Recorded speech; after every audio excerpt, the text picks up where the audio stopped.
Tere jälle, taas uus päev, uus projekt. Seekord siis üks Laika Cosmo matkaauto, kellele siis paigaldame päiksepaneele. Et nüüd kevade tulekuga nagu ikka siis võib öelda, et on päiksepaneelde paigalduse hooaeg alanud. Et eile ajasime sisse korra juba vaatasime katusele ka. Et plaan on siis siia panna 4 sellist suurt paneeli. Igasse nurka üks, sealt tuleb see antenn ära võtta. Kõik on siis 240 wattsed paneelid, ehk siis kokku peaks tulema lausa 960 vatti. Ütleme siis juba 1000, ilusam number. Ja üritan siis enam-vähem näidata, kuidas kogu protsess käib, mis me teeme selleks, et need paneelid see paika saaks. Ja äkki siis lõpus saame ka näidata, et palju see 1000 vatti paneele päriselt voolu toodab. Ehk siis näis, mis ilm õues on, kui me selle tööga ükskord ühele poole saame. Kohe esimese asja lahungi selle sama antenni kallale, et paneel siia mahuks on vaja ära võtta. Ja siis ma näen kohe, et võib-olla mul on võimalik siit samast ka päiksepaneeli kaapiti kalla minna. Ehk siis ma võtan siit väljapoolt korra katte maha, vaatan, mis siin all toimub. Ja ilmselt siis peame minema ka seespoolt otsima, et kus ta nii-öelda tuppa tuleb ja et kuidas me seda sealt lahti saame.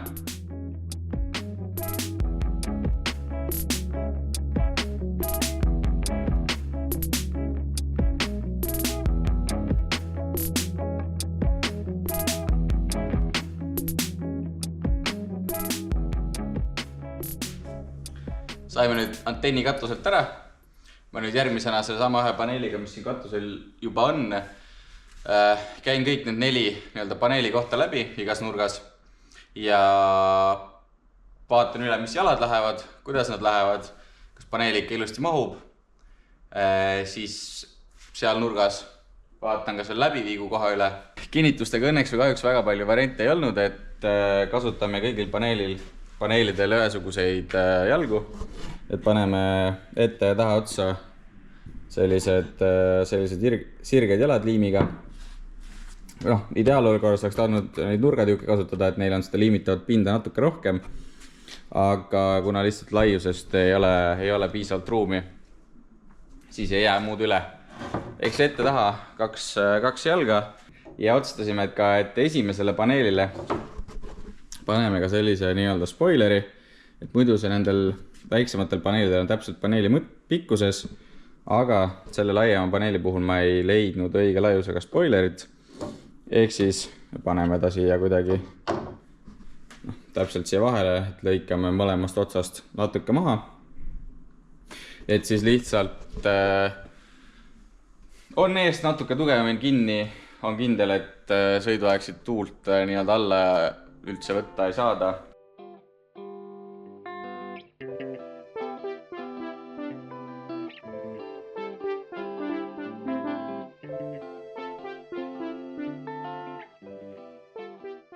Nüüd on kõik jalad lihvitud, teibid ümber, lasin ka siia sissepoole plastikukrunti. See on ka näha, aga igaks juhuks lisaks siis kruvidele paneme ka veidi butüüli siia paneeli ja jala vahele, et äkki aitab natuke paremini kinni hoida. Ja teipidest ma siis enne rääkisin, et ma nendel jalgadegil tegin ära siis ühe selle välimise pika külje, mõlemad servad ja siis seespoolt ka natuke, et kui ta nüüd paneeli all on, ta on siia liimitud, siis ma saan sõrmega nii-öelda liimi viisakaks tõmmata, et siit päris tagant seda osa on raske teha, kui paneel peal on, et see ei pääse hästi ligi, sellepärast ma seda osa ka ei teibi, et selle ma jätan nii nagu on. Aga jah, et siis teistel külgedel aitab natukene lihtsamalt asja viisakaks saada. Ehk siis nüüd paneme jalad paneelidele külge. Need pikad tükid on veel lõikamata, ehk siis teeme ka need ära. Ja siis vaatame juba edasi.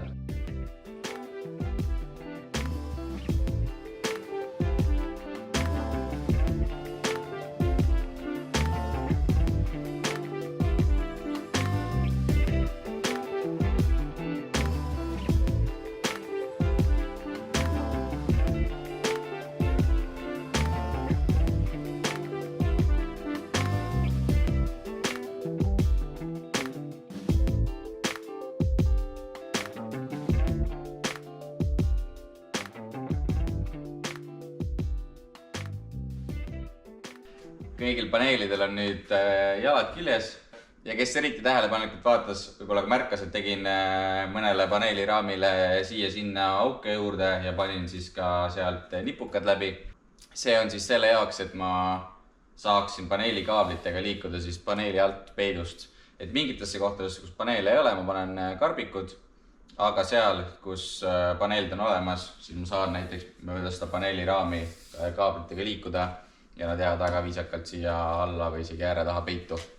Nüüd on siis selle osa kasti. Järgmiseks siis koos Siimuga tõstame kõik paneelid katusele ja ma panen need täpselt sellisesse lõplikusse asukohta nii-öelda, et kuhu ma neid täpselt saada tahan. Ja seejärel siis teibin kõikide jalgade ümbert veel teibiga ära. Et kui ma lõpuks liima hakkan ja see liim jala alt välja pressib, siis kui ma sõrmega kogu selle liimitriibu ilusaks tõmban ja teibid ära võtan, siis jääb väga viisakas tulemus. Et ilma teipideta on ka kindlasti võimalik, aga omal kogemusel siiamaani nii on lõpptulemus kõige viisakam jäänud ja ajakulu mõttes ka võib-olla isegi kõige kiirem olnud. Ehk siis paneelid katusele, teibime veits ja vaatame siis jälle edasi.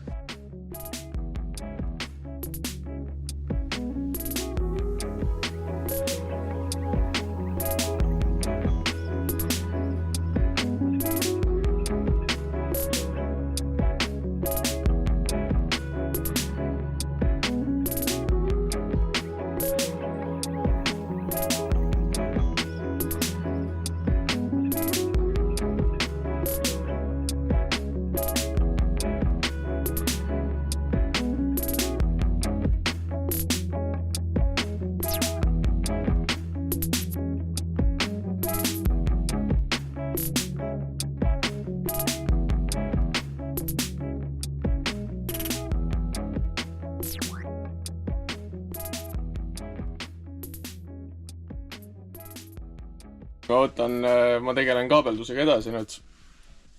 Ühesõnaga, Rain siin ennem näitas siit külmiku alt, ülevalt õigemini saame siis kaabliga tuppa, külmiku tagant läbi,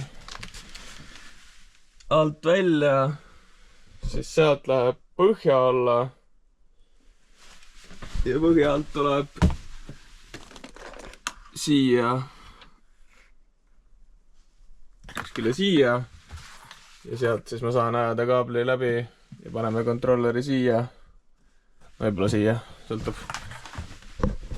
Ühesõnaga ma tõmbasingi nüüd kõik need, urkisin õigemini selle kollase fiibriga urkisin läbi. Panin siis ajutiselt siia mingid kaabliupid. Et siis ma saan õiged kaablid nende külge tõmmata ja siis nendega sokutada neid. Siis kui ma nüüd kaabelduse ära teen, siis ma hakkan ilmselt seda kontrollerit paigaldama. Et selle jaoks ma võtsin istme pealt ära, et saaksin akule normaalsemalt ligi. Ja võtsin ka selle pingi lahti, et saaks siin toimetada, muidu siit august on jõle tüütu tegutseda.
Kaablid on veetud, õigemini sain kaableid veetud, siis ma paigaldasin ära ka selle kontrolleri ja ühendasin aku peale kaablid ära, et lõpptulemus on siis midagi sellist. Kontrolleri sain panna siia nurka.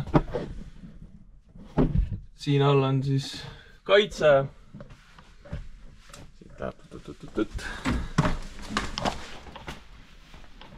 ja jookseb siia aku peale 2 klemmi. Ja nüüd järgmisteks sammudeks on, et võiks koristada, siis võiks panna sildid peale, et järgmisel tegijal oleks ikkagi aru saada, kus mis on. Siis ma pean siia selle istme peale tagasi panema, pingi kokku panema, ühesõnaga kõik kokku, kõik korda. Ja siis mul on veel üks kõrvalprojekt ka, et siin on küll paigaldatud inverter kellegi poolt ja on paigaldatud nii, et inverterist tuleb üks juhe ja on üks pistik. Aga tegelikult võiks olla nii, et inverterist võiks siis kõik haagise pistikud saada voolu. Et me oleme seda varem teinud ja ma küll ei tea, palju siit sellest tööst kaamerasse jääb, sest et see kilp on siin all peidus. Ühesõnaga ma teen veits seda kilpi ka ringi ja ma juba uue kummikaabli vedasin sinna, et siis toide läheb sinna kilpi ja saab ka kõik haagise pistikud saavad siis läbi inverteri voolu. Et ei pea ainult seda ühte õnnetut pistikut siin kasutama. Ma olen nüüd siin vahepeal saanud kõik paneelid liimitud. Ehk siis 4 paneeli paigas. Liimised jäid suht viisakad ka minu arust. Siit tänu siis nendele teipidele lisaks siis ka läbi kõik paigas. Ja nüüd siis järgmise sammuna hakkama neid paneele omavahel kokku panema. Et plaan on siis need 2 paneeli siin omavahel panna jadasse, teisel pool 2 paneeli omavahel jadasse ja siis need kahesed grupid omavahel paralleeli. Ja kaablitega liigun siit nii-öelda ringratast kõikide paneelide juurest. Ja et need kaablid lihtsalt siia katusele vedelema ei jääks, ma panen need sellise viisaka valge karbiku sisse. Ehk siis järgmise sammuna karbikud paika, paneelikaablid paika. Paneelikaablitele siin mingitel on vaja pikendusi vahele teha, ehk siis unikpistikute sellist asjad tegemist. Ja siis paneelid alt ka, kuhu said need nii-öelda nipukad pandud. Sealt sätime need ka ilusti paneeli alt ka liikuma ja siis põhimõtteliselt võikski valmis olla.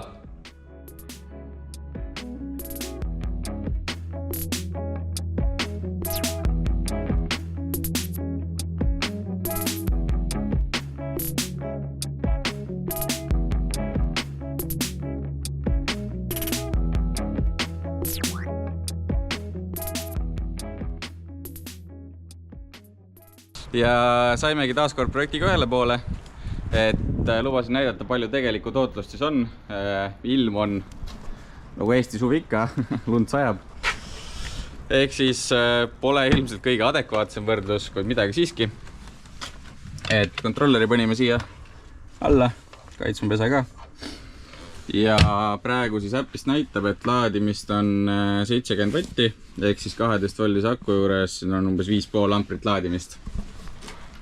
Et nii-öelda siis võrreldes kogumahuga 1000 vatti paneelidega on number muidugi väike, aga kui mõelda niipidi, et kõige kehvem ilma puhul, mis üldse suvel olla saab, on sul ikkagi 70 vatti laadimist ja 70 vatti laadimist hoiab sul tegelikult tuled põlemas, ilmselt ka külmiku käimas, isegi nii-öelda kompressorkülmiku. Et see tegelikult on ikkagi päris hea kogus voolu, et isegi kui sul mingit lisalaadimist ei ole või pistikut sabas ei ole, siis sa saad off-grid olla ikkagi päris pikalt. Vahepeal on nüüd paar päeva mööda läinud, ilm on normaalseks läinud, lumi on küll veel maas, aga vähemalt päike on väljas ja paneelist tulevad voolunumbrid on ka juba oluliselt normaalsemad, ehk siis sellise 600 vatiga saab juba konditsioneeri ka käimas hoida, võib-olla küll mitte täisvõimsusel, aga siiski, ja see oli ka tegelikult põhjus, miks nii palju vatte sai pandud. Ehk siis väga ümmarguselt saame vist öelda, et kui on ilm normaalne, päike paistab, on paneelid toodavad katusel umbes 60-65%. Ilmselt, ma ei tea, jaanipäeval, keskpäeval, kui lagi päike pähe on, siis toodavad nad rohkem ja ilmselt ka Hispaanias toodavad rohkem. Aga jah, suurusjärg on enam-vähem nii. Ja katusel siis selline olukord, et enda arust tuli täitsa viks ja viisakas. Aga jah, seekord siis selline video, loodetavasti meeldis. Andke märku, mis meeldis, mis mitte ja like, subscribe ja kõik muud asjad ja mis seal ikka järgmise korrani. Tavai!